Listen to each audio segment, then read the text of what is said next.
Sejam todos bem-vindos a mais um episódio aqui pelo canal da Bucocast. Hoje estou recebendo mais um cirurgião bucomaxilofacial, direto de Salvador, né? Nós estamos aqui para o congresso do ENEC e aproveitei a oportunidade para convidar esse grande amigo que já estive com ele em um outro evento, tive a oportunidade de entrevistá-lo e agora, obviamente, falar um pouquinho mais da sua carreira, da sua trajetória. Eu considero ele como um cirurgião raiz, né? Porque já tem muitos anos dentro da especialidade, navega em várias áreas da bucomaxilo, é especialista em cirurgias da ATM, cirurgias ortognática. Eu estou falando do professor Dr. Carlos Gaete, direto do Chile. Meu amigo, um prazer imenso poder recebê-lo aqui no canal da Bucocast. Eu queria que você fizesse aí as suas considerações. Nós estávamos falando antes, né? Você ainda não havia gravado um podcast. Uma honra poder recebê-lo, viu? Muchas gracias, Ismael, por la invitación y feliz de compartir una conversación contigo. Sempre uma honra, meu amigo. Eu quero fazer aqui um agradecimento especial à Artfix, né? O Leonardo, que nos deu a oportunidade de poder falar com o professor Dr. Carlos Gaete. Então é sempre uma honra. Obrigado, Léo, pelo apoio. Professor, eu queria que você falasse quem foi que te inspirou a entrar na odontologia e depois na bucomaxilo, que é uma outra prateleira. De onde veio essa paixão? Sí, mira, cuando yo estuve en odontología siempre me gustaba la carrera, pero siempre me llamó la atención la parte quirúrgica. Ahí tuve algunos profesores en mi universidad, el profesor Valencia, y luego cuando ya comencé a trabajar, a hacer mis primeros pasos en la profesión, hubo un cirujano que era un cirujano mayor, muy mayor, que me empezó a guiar en cirugía bucal y ahí me empezó a gustar mucho. Y luego ya me metí en este mundo, primero en la urgencia, en la patología de urgencia, en los traumas, en la infección, y luego ya en lo que más me gustó, que fueron las malformaciones y la articulación, que fue donde finalmente ya me quedé, pero fue un camino gradual que se fue dando en el tiempo. Isso foi em que ano que você começou aí a sua trajetória dentro da especialidade? Yo creo que por ahí como en el año 2000, 1999, 2000, que fue cuando yo terminé la universidad, el pregrado. Ya hice mis primeros pasos preparándome para cirugía y ya comencé a la residencia en el año 2004 hasta el 2007, 2008. Então nós estamos falando em 2 décadas aí, claro, dentro da especialidade. Sim, é um sim, cirurgião raiz, é um cirurgião raiz. O raiz é o cirurgião, você entendeste, né? É o cirurgião que já tem uma história, já tem aí um tempo dentro da especialidade. Gracias. Então você é considerado um cirurgião raiz. É uma forma elegante de dizer que sou um cirurgião viejo. Isso, exatamente isso. Eu queria que você me falasse, aí nós temos agora uma outra etapa, né? As cirurgias da ATM, ela exige uma curva acentuada de conhecimento, né? Você começa ali pelas cirurgias oral menor, implante, que é o caminho, acho que, de todo o bucomaxilo. Mas o que despertou em você se aprofundar nas cirurgias de ATM e cirurgia ortognática, que são dois procedimentos que exigem muito conhecimento? O que fez você a entrar nesse mundo? Mira, primero, la cirugía ortognática tuvo que ver con que yo trabajaba en un hospital de la Fuerza Aérea en mi país, en Chile, y teníamos un servicio que generaba muchos pacientes para tratar malformaciones y ahí estuve con un equipo que me ayudó a crecer, a formarme en esa parte y siempre fue algo que me gustó mucho, que tenía mucha planificación y que produce un impacto muy importante en la vida del paciente y en la estética. Entonces eso siempre me gustó mucho. Luego Llevo muchos años trabajando en un hospital de trauma en Santiago, uno de los más grandes, que es el Hospital del Trabajador. Entonces nosotros recibimos muchos pacientes de accidentes del trabajo y nuestra obligación es tratarlos primero, pero también tratar sus secuelas.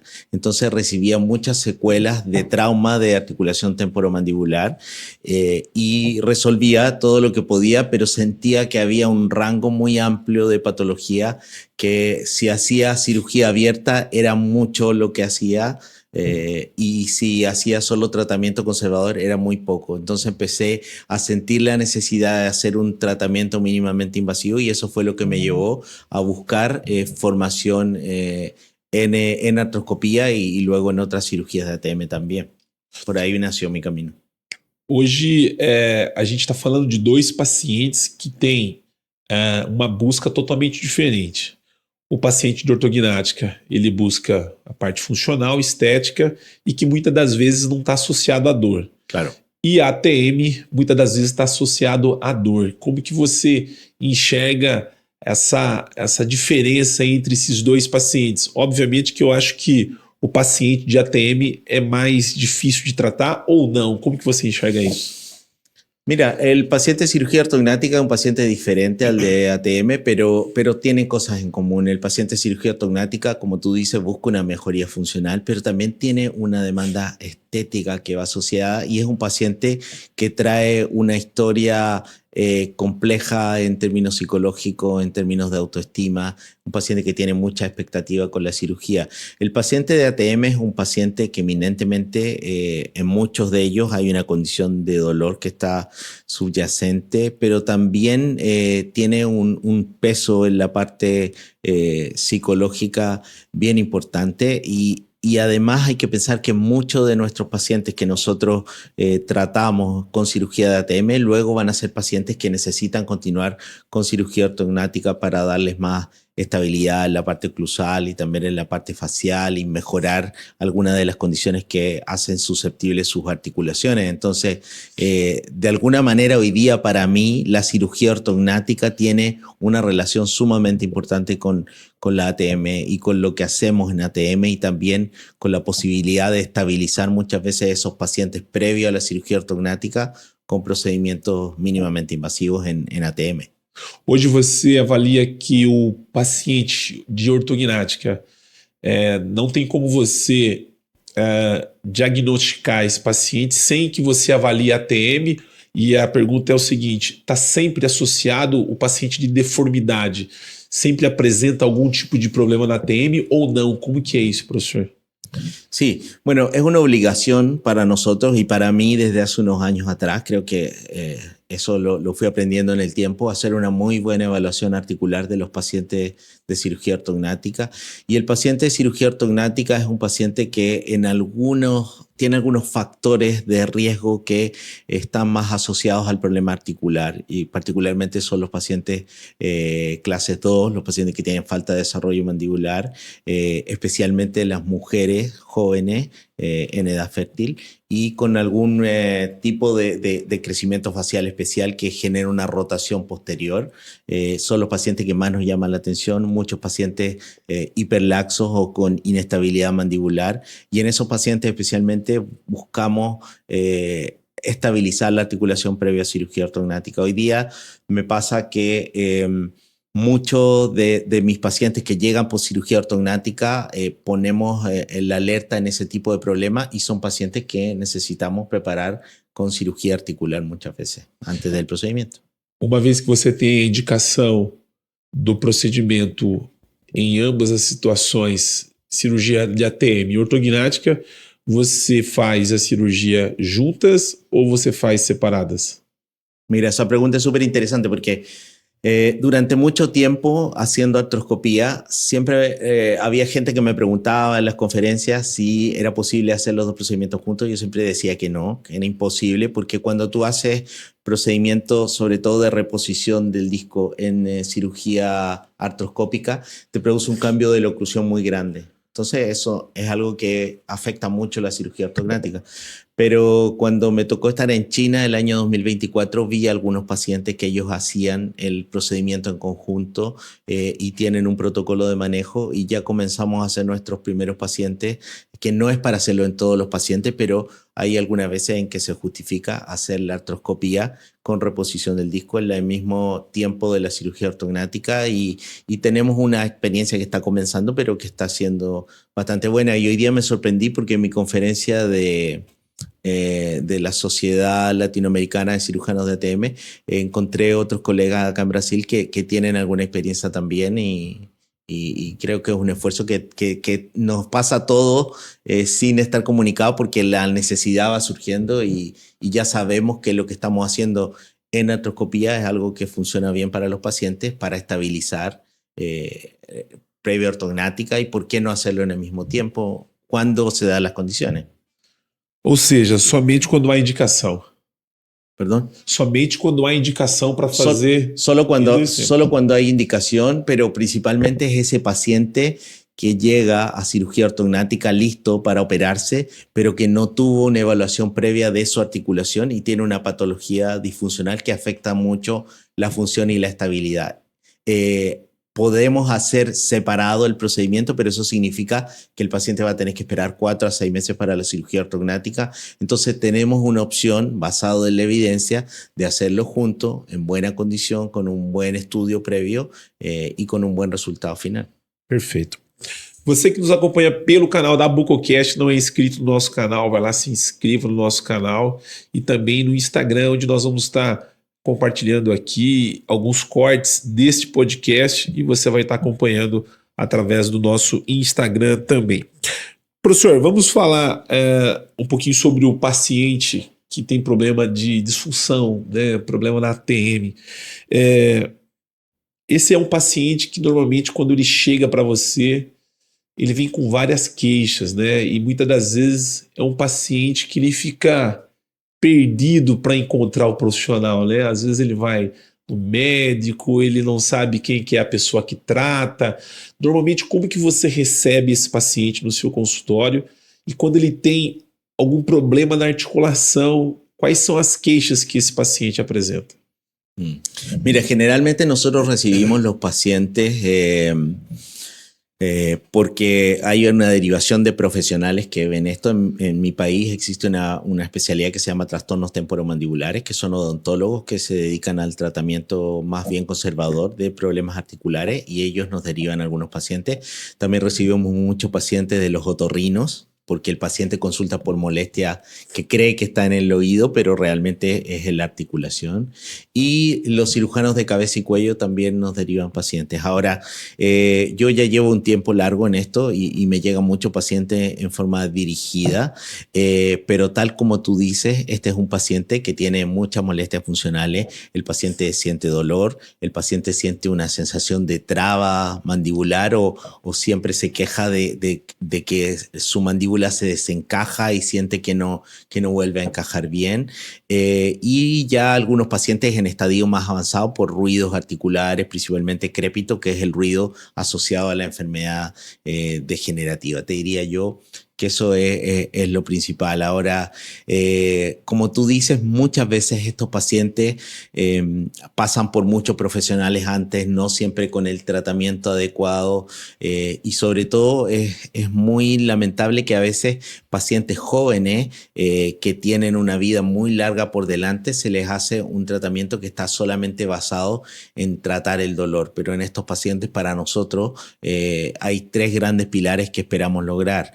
Uno tiene que ver con tratar el dolor, otro tiene que ver con mejorar la función de estos pacientes, pero finalmente uno de los más importantes tiene que ver con evitar la progresión de la enfermedad, especialmente la enfermedad degenerativa a largo plazo. Entonces el concepto de estabilidad es el fondo de todo el tratamiento que tratamos de hacer hoy en día. Normalmente esses problemas afetam, a minha impressão, que afeta mais mulheres, ou Sim, não, existe cientificamente isso, é mais o público feminino, e se é e por quê? Sí, eso es así. Hay un factor hormonal que está asociado. Hace 2 o 3 años atrás tuvimos la oportunidad de publicar una cohorte de pacientes que tratamos en un periodo de 1 año y medio, y lo que vimos con artroscopía, lo que vimos es que el 80% de esos pacientes eran mujeres, solo el 20% hombres, y esto tiene esta relación con un factor hormonal que es muy predisponente a generar susceptibilidad en la articulación. Y el segundo factor tiene que ver con hiperlaxitud ligamentaria, con inestabilidad articular, y eso hace que también se presente en alguna proporción en hombres, pero mayoritariamente es mujeres As jóvenes en edad mulheres fértil. são mais afetadas. Você, quando há indicação, né, existe o problema, por onde começar o tratamento? Porque existem algumas etapas do tratamento, né? Como que se inicia o tratamento de um paciente que tem problema de disfunção? Sí, mira, eso tiene que ver mucho con el cuadro del paciente. Cuando hay un asociado al problema articular, un cuadro muscular que te ensucia mucho el cuadro porque genera mucho dolor, habitualmente partimos por el tratamiento muscular, usamos algunos planos o férulas, aparatos oclusales para bajar la carga articular, utilizamos fisioterapia también y medicamentos, y eso nos ayuda a llegar en mejores condiciones a la cirugía. Pero cuando hay un problema mecánico de la articulación que tiene que ver con un bloqueo o con un desplazamiento del disco que no tiene reducción, ese es un paciente que es quirúrgico.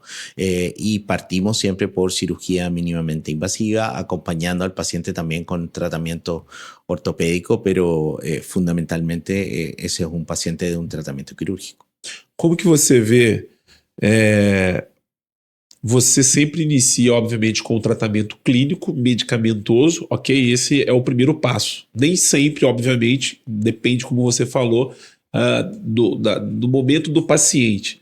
Mas como que você vê, por exemplo, o profissional que, quando indica a cirurgia, ele já vai para uma cirurgia aberta, já que a gente tem a artroscopia, que é uma cirurgia menos invasiva. Você acha que existe alguma contraindicação para esse profissional que já vai para a cirurgia aberta, ou você acha que o caminho sempre tem que começar pela cirurgia fechada? No, mira, eso es un paradigma que hace un tiempo se rompió, porque siempre se decía que el paciente que llegaba a cualquier cirugía, incluso artroscopía, era un paciente en el que había fallado un tratamiento conservador. Hoy día eso no es así, porque hay tratamiento conservador indicado para algunos pacientes, principalmente con problema muscular, también pacientes que tienen una condición de un desplazamiento del disco con reducción que genera síntomas y que no quiere solucionarlo de manera quirúrgica. Pero, por ejemplo, en un desplazamiento del disco sin reducción, sobre todo en un paciente joven, el tratamiento conservador o el tratamiento clínico no tiene mucho que hacer. Puede intentar adaptar esa articulación a expensas de generar un daño, un incremento del daño. Eso está súper demostrado. Y hoy día los pacientes que tienen mejor pronóstico con la artroscopía son los pacientes que uno logra intervenir de manera temprana. Entonces, tratamos de intervenir de manera temprana a los pacientes cuando tienen indicación, por supuesto. Y el tema que me preguntabas de la cirugía abierta, no está mal hacer cirugía abierta cuando tienes un desorden interno que tiene indicación quirúrgica. Sí, la artroscopía puede solucionar la mayor parte de los problemas, y hoy día la cantidad de cirugías abiertas que hacemos es muy limitada, no como antes, pero no en todos lados se dispone de cirujanos formados para esta cirugía y en condiciones de hacer procedimientos avanzados. Entonces, si no tienes disponible la artroscopía, la cirugía abierta es un recurso que puede ser usado. A cirurgia artroscópica da TM, ela tem, obviamente, uma curva acentuada. Não são todos cirurgiões que praticam a cirurgia artroscópica. E quando a gente fala de cirurgia artroscópica, eu vejo que existe várias técnicas de profissionais de regiões diferentes do mundo. Como o cirurgião que vai fazer o procedimento, qual ferramenta, qual arsenal que ele vai utilizar, qual técnica é indicada, como que você trabalha com o seu paciente? Qual é a técnica que você utiliza? Porque existe uma variação de técnica, né? Eu tenho dificuldade para entender isso, viu, professor? Eu não sou cirurgião, mas a gente está falando de artroscopia de ATM, mas que tem várias técnicas. Existe uma indicação para cada técnica? Eu queria que você falasse sobre isso. Sí, claro. Indicação para cada tipo de procedimento com relação à técnica. Sí, mira, lo primero es que, como tú dices, la curva de aprendizaje en general es larga. Porque hay que hacer varias etapas, pero eso tiene una relación directa con la cantidad de pacientes que eres capaz de operar. Entonces, si estás operando continuamente, tu curva probablemente va a ir avanzando más rápido.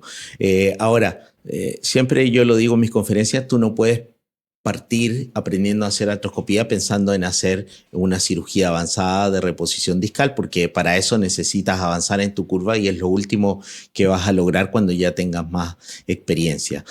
Ahora, respecto a las técnicas, efectivamente existen muchas técnicas.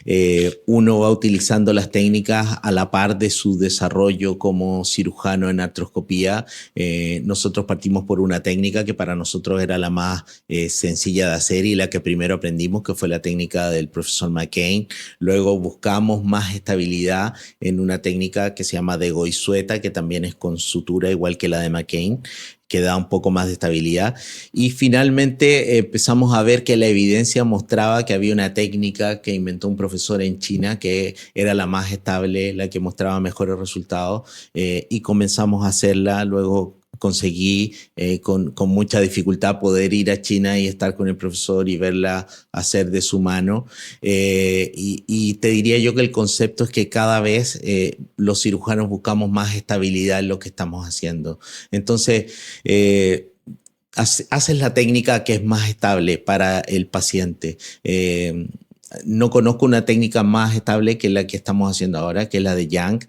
Hay algunas técnicas que usan pines rígidos y esos también logran cierta estabilidad, pero por el concepto de función que da la técnica de Yang es la técnica que prefiero y que para mí tiene más soporte en la evidencia. No sé si de aquí a 5 o 6 años más, si es que estoy vivo, seguiremos haciendo lo mismo o quizás va a haber algo que funcione mejor, sí. Y que vamos a intentar hacerlo, pero hoy día creo que es lo más estable y lo que prueba con evidencia que tiene mejores resultados. Você tem alguma técnica sua? Você tem a sua mão ali com relação ao que você aprendeu, com aquilo? Porque nós estamos falando de práticas clínicas versus científico, ok? Dentre a prática e o científico, você tem a sua técnica? Sí, nosotros desarrollamos hace unos 4 o 5 años atrás una técnica de sutura junto con uno de los colegas que opera conmigo, el doctor Andrés Tir, que se llama The Clip, que es una técnica que permite hacer una reposición del disco muy efectiva posterior, pero que fijábamos en tejido blando. Entonces teníamos 2 problemas. En el largo plazo, tomando resonancia, los pacientes estaban mucho mejor, pero la posición del disco no se lograba mantener en el tiempo.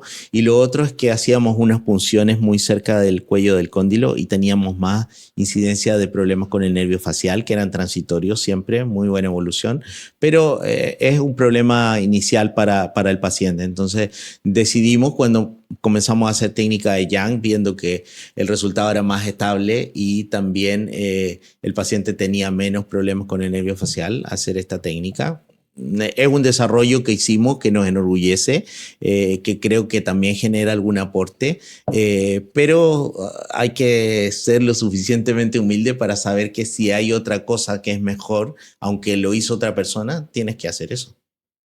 Perfeito. Professor, eu precisava que você falasse com relação... Quando você começou há 20 anos atrás, vamos dizer assim, obviamente as cirurgias de ATM estava em uma outra estação, né, em outro tempo. De 10 anos para cá, evoluiu muito. Eu queria que você pontuasse como que você viu essa evolução, o que nós temos hoje de melhor quando se fala de material, de kits, né?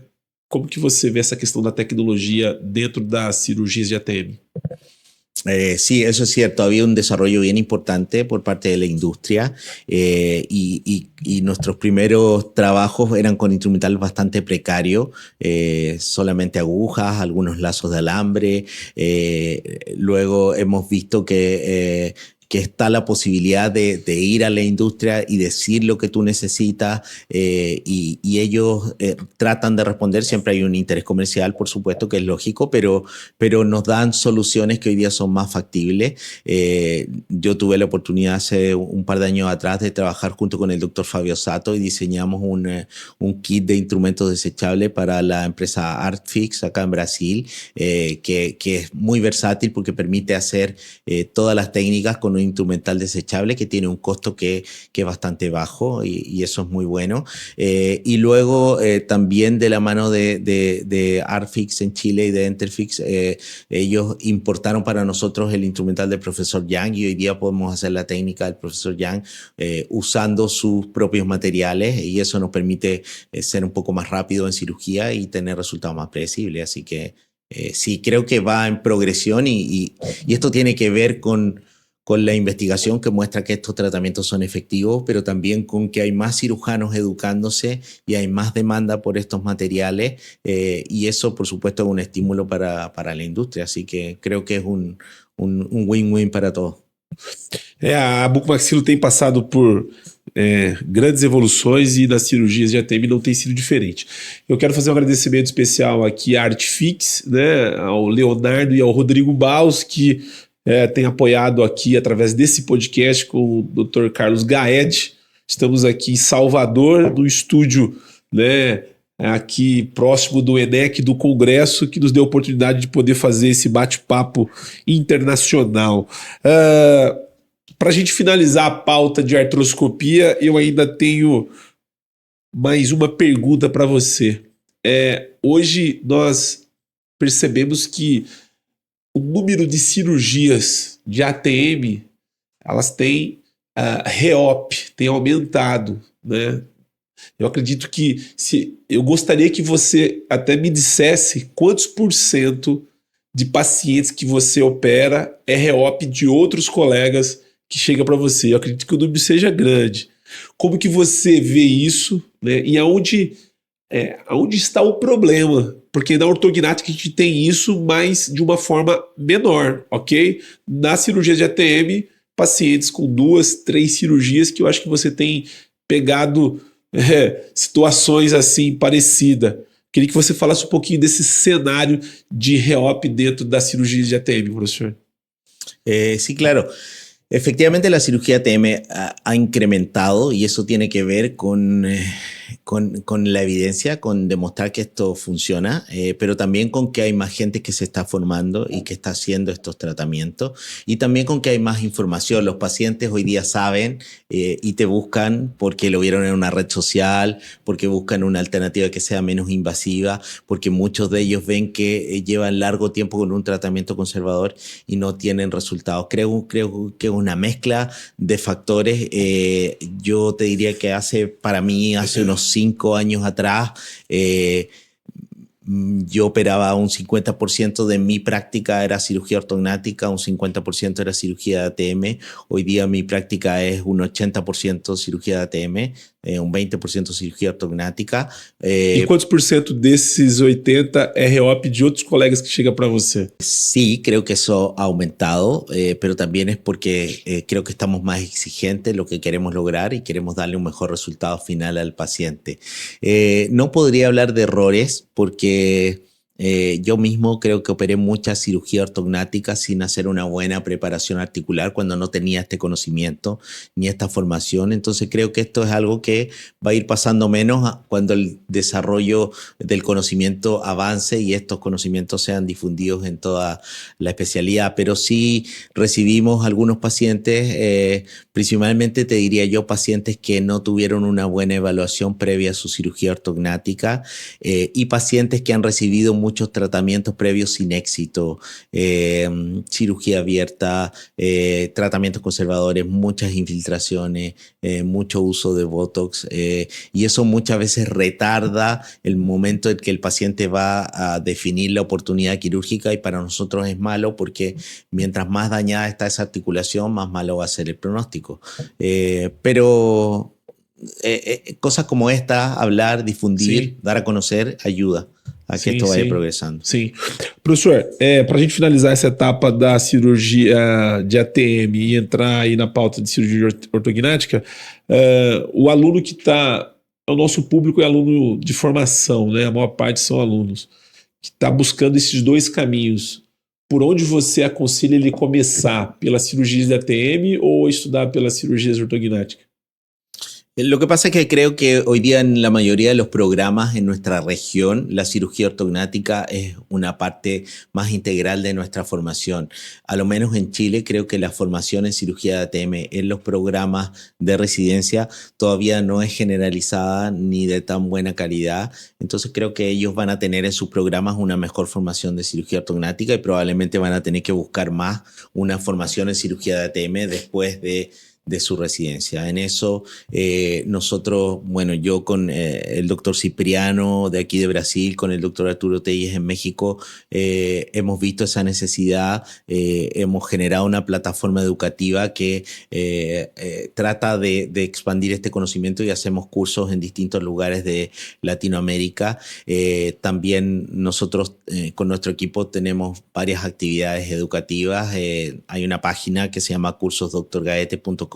Ahí pueden visitar, pueden hacer estadías trabajando con nosotros. Recibimos colegas de distintas partes del mundo que quieren aprender, que quieren ver lo que se está haciendo. Y por supuesto, siempre hay proyectos en desarrollo. La cabeza no para nunca y estamos ahí siempre pensando en hacer nuevas cosas y también respondiendo un poquito a la demanda de los colegas que están buscando educación. Nós vamos falar mais um pouquinho no final sobre o seu instituto, Dr. Gaete. Estamos aqui no meio para o final do nosso podcast. Vamos falar agora sobre cirurgia ortognática, que no meu ponto de vista, talvez para você seja diferente, é a cereja do bolo da bucomaxilo, ou não, para você é cirurgias de ATM.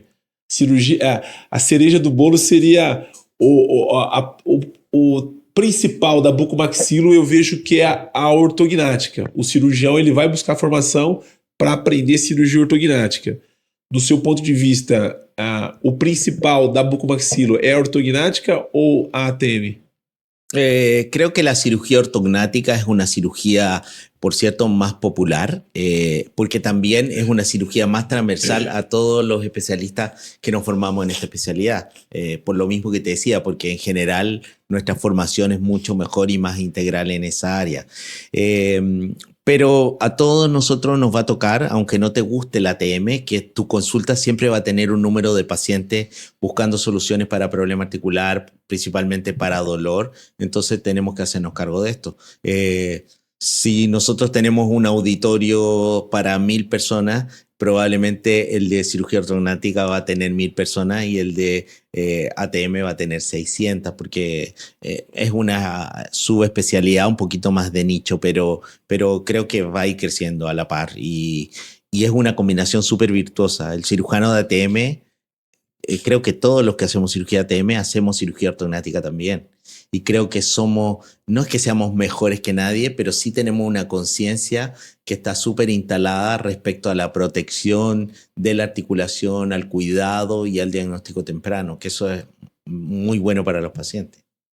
Eu não sou cirurgião, mas eu acho que as cirurgias de ATM, ela exige mais do bucomaxilo. Eu sou do marketing, não sou da especialidade, mas eu vejo que as cirurgias de ATM são várias técnicas, é cirurgia aberta, cirurgia fechada, apesar que a cirurgia ortognática também exige um conhecimento bem acentuado. Falando em cirurgia ortognática, na sua casuística de cirurgias, você operou mais... que tipo de perfil de paciente? Operou mais o 2, mais o 3 no Chile? Qual é o perfil do paciente que se mais opera? O padrão 2, 3? Yo te diría que en Chile, epidemiológicamente hablando, probablemente lo más común es el paciente clase 3, el paciente con prognatismo, pero en mi experiencia creo que mi desarrollo ha sido muy, muy parejo. Creo que ambos, y los clases 2 son muy desafiantes y quizás está un poco sesgado porque como yo estoy dedicado a la cirugía de ATM y como te decía hay una relación con un patrón esqueletal clase 2 más tendiente al problema articular, recibo también muchos pacientes clase 2. Entonces, está bien equilibrado. Tá bem equilibrado isso, né? Aqui no nosso podcast, a maior parte dos cirurgiões tem operado mais o classe 2. Mas o 3, o prognata, é o mais... Eu acho que é o que mais procura por conta da evidência da deformidade. Desde quando você começou a operar, você mudou a forma de você operar a cirurgia ortognática ou você continua... obviamente tem evolução, mas você tem a técnica como você aprendeu. Por exemplo, por onde que você começa a sua cirurgia ortognática é a mesma forma de hoje quando você aprendeu? Esa es una muy buena pregunta.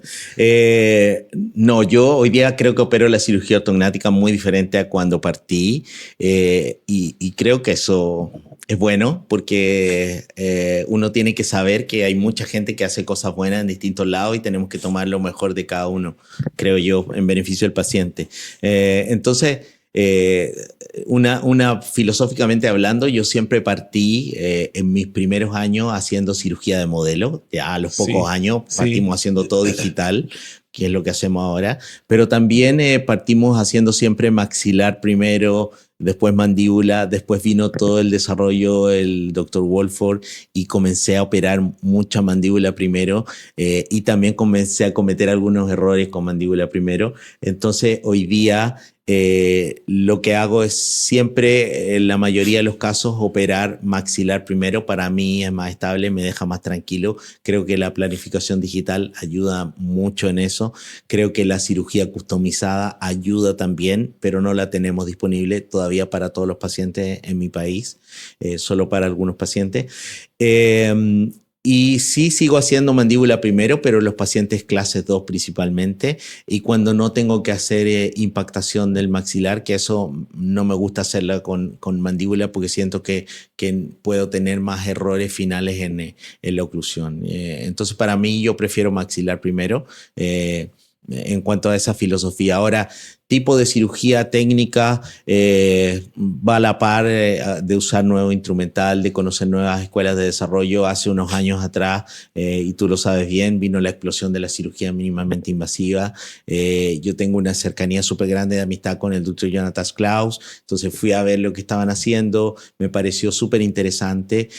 Creo que para un cirujano que ya ha visto otras técnicas, se pueden sacar cosas muy buenas de ahí en beneficio de los pacientes, acortar los postoperatorios, algunas técnicas muy predecibles como la técnica oblicua en la mandíbula, que es lo que yo hago hasta hoy. Entonces, para mí influyó bastante y estoy siempre poniendo atención en los amigos y en la gente que hace más que yo para ver qué cosas buenas puedo sacar de ellos. Pero sí, ha cambiado la técnica. Creo que mis cirugías hoy día son más predecibles que antes. Mis tiempos quirúrgicos se han acortado, pero eso tiene que ver también con que creo que nuestro equipo está más afiatado y tiene más experiencia, pero también con estas mejoras técnicas que te contaba, como la mínima invasiva.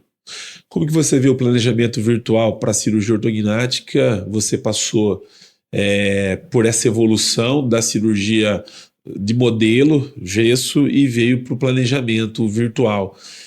Como foi para você essa mudança e quais são os benefícios, no seu ponto de vista, que nós temos no planejamento virtual para a cirurgia ortognática? Fue una arriesgada al principio porque en mi país se estaba comenzando a hacer planificación virtual y en nuestros primeros casos me acuerdo que hacíamos todavía cirugía de modelos y hacíamos impresión de los splints, entonces porque no sabíamos si iba a funcionar completamente. Luego ya hubo mayor desarrollo para nosotros, pero también en el mundo y en la investigación y creo que el aporte es inmenso en términos de que hoy día tenemos mucho más certeza de que lo que estamos planificando lo vamos a reproducir en el paciente en el pabellón. Tenemos muchas más formas de chequear que nuestra planificación está siendo respetada y por supuesto eso significa un ahorro de tiempo, resultados más precisos, mejor corrección de casos complejos, sobre todo como las asimetrías y por supuesto el poder incorporar soluciones personalizadas, customizadas para los pacientes, por ejemplo desarrollar implantes como los implantes faciales. Creo que eso ha ido de la mano del desarrollo de la cirugía virtual, así que creo que es solo beneficio desde mi punto de vista. Não tem volta mais, né? O planejamento virtual chegou. Para mí no. Creo que no hay vuelta atrás. Ainda tem quem faz no modelo de gesso e dá certo, né? No planejamento no modelo convencional, né? Sí, sí, o sea, es respetable. Creo que en algunos lugares lo siguen enseñando para formar a los residentes, pero creo que hoy día no tiene Não lugar tem. porque Sim. la cirugía digital es mucho, tiene solo ventajas. Entonces, no concibo. Quizá económicamente puede ser un poco más barato, pero a la larga puedes pagar los costos. Entonces, no, creo que eso es un carro al que todos nos hemos subido y que ya no nos bajamos más. A cirurgia ortognática para você, ela é uma cirurgia funcional ou ela é uma cirurgia estética? Para mí es una cirugía funcional porque tenemos principios muy importantes, la articulación, la vía aérea sobre todo, que son súper importantes de respetar, pero creo que no podemos planificar nuestra cirugía solo por parámetros funcionales. Creo que las decisiones de tratamiento y la planificación tienen que pasar por respetar un buen resultado estético. Y en esto creo que lo más importante es escuchar a los pacientes y saber lo que ellos demandan de nosotros, porque la mayor parte de nuestros pacientes tiene una queja que es estética. Entonces no podemos hacer esta cirugía pensando solo en mejorar función sin solucionar la queja del paciente. Esto es una realidad y estamos obligados a cada vez a tener demandas estéticas más altas. Entonces, yo no me dedico a la estética, pero creo que es súper valioso que el cirujano maxilofacial sea capaz de hacer una rinoplastía en el mismo tiempo de la cirugía ortognática o que haga procedimientos adjuntos a la ortognática que mejore la estética del paciente. Entonces, me parece que la estética es un pilar súper fundamental. O paciente te procura pela função ou pela estética?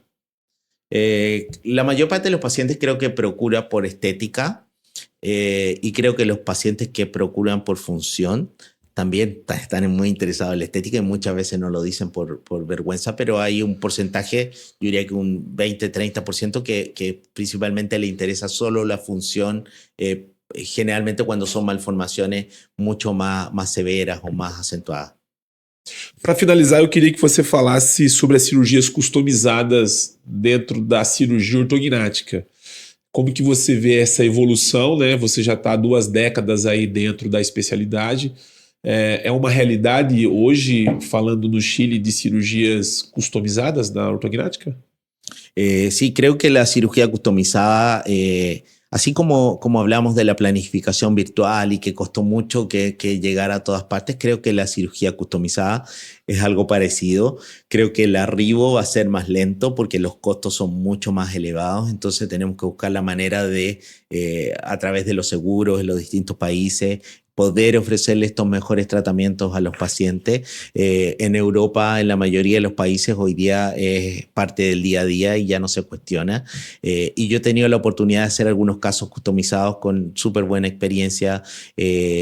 También tuvimos la oportunidad de hacer, junto con prótesis articulares, cirugía ortognática customizada y la verdad es que el detalle y la planificación se respeta súper bien. Entonces, hay una cosa de ofrecer mejores resultados, pero también de acortar los tiempos quirúrgicos que va de la mano de estos tratamientos. Y sin duda estamos en el inicio de la masificación de este tipo de tratamientos en nuestra región, pero creo que de aquí a unos pocos años ya va a ser nuestro día a día y debe serlo. Professor Dr. Carlos Gaetti, é um prazer imenso poder recebê-lo aqui no canal da Bucocast. Não havia gravado podcast antes, é o primeiro? É o primeiro, primeiro sim. Podcast. É mais fácil fazer uma artroscopia ou gravar um podcast? Creo que é como uma artroscopia intermédia, nível 2. No meio, tá, entendi, perfeito. Para finalizar, eu tenho que fazer uma pergunta para você da cirurgia ortognática e que para todos os cirurgiões que passam por aqui, eu preciso falar do pós-operatório e acho que a pergunta mais pertinente do paciente no pós-operatório é com relação à parestesia. Como que você lida com o paciente no pós-operatório com relação a essa questão e se todos os pacientes que fazem a cirurgia ortognática, ele vai ficar com uma parestesia em alguma situação ou não? Como que é isso? Es una buena pregunta. Yo en general a los pacientes cuando planifico hacer cirugía del mentón, siempre les digo que van a tener una pérdida de sensibilidad, que no va a ser una anestesia, pero sí van a tener menos sensibilidad. Pero también les digo que la mayoría de los pacientes en el tiempo no se quejan de esto, ni suele ser un problema funcional más importante. En los pacientes en que no hacemos técnicas de genioplastía, generalmente la parestesia es menor y tiene una muy buena recuperación en el tiempo. Y en esto también hay un tema con las técnicas mínimamente invasivas que producen menos afectación sensitiva desde el punto de vista neurológico. Así que cuando podemos las hago. Yo no soy un ortodoxo de la cirugía mínimamente invasiva. Cuando necesito hacer grandes avances, cuando necesito hacer impactación maxilar y necesito ver lo que estoy haciendo, no tengo problema en hacer abordajes más amplios, pero siempre rescato técnicas como la oblicua, como el twist en el maxilar, y cada vez que puedo trato de hacer abordajes más pequeños. Pero como te decía, la afectación sensitiva no suele ser un problema cuando tú lo haces entender bien al paciente. Entonces, para mí hoy día no es un problema central. A fisio ajuda bastante também, né? Sí, la fisio ayuda mucho y el tiempo también. El tiempo y el entender lo que estás haciendo y por lo que estás pasando. La planificación virtual ahí también tiene un tema bien importante porque tú le muestras al paciente todo lo que le vas a hacer, le muestras dónde están los cortes, le muestras el nervio que pasa. Entonces es un paciente que en el postoperatorio entiende mucho mejor lo que le está pasando. Y eso también ayuda a que se adhiera mejor a las indicaciones y a que tenga un entendimiento mejor de lo que pasa sin tanto pánico a la evolución que va teniendo. Professor, quando estiver em São Paulo, vai ser um prazer recebê-lo novamente lá na nossa casa, na Bucocast. Estamos aqui em Salvador, um ambiente muito agradável, um estúdio muito bacana. Agradecer ao pessoal da Nexus, né, que está nos recebendo aqui em Salvador. É isso mesmo, né, Igor? Nexus, né, que está nos recebendo aqui em Salvador. Uma honra poder recebê-lo aqui na Bucocast. Muitíssimo obrigado, viu, meu amigo? Muchas gracias a ti, amigo, y seguro nos vemos pronto. Gratidão. Fazer um agradecimento especial aqui à Artfix, o Leonardo e o Rodrigo Baus, que nos deram a oportunidade de poder gravar esse podcast aqui em Salvador. Você que ainda não é inscrito no nosso canal, vai lá se inscreva na Bucocast, também no Instagram, onde você vai poder estar acompanhando um pouco desse episódio aqui. O nosso muito obrigado e até o próximo episódio.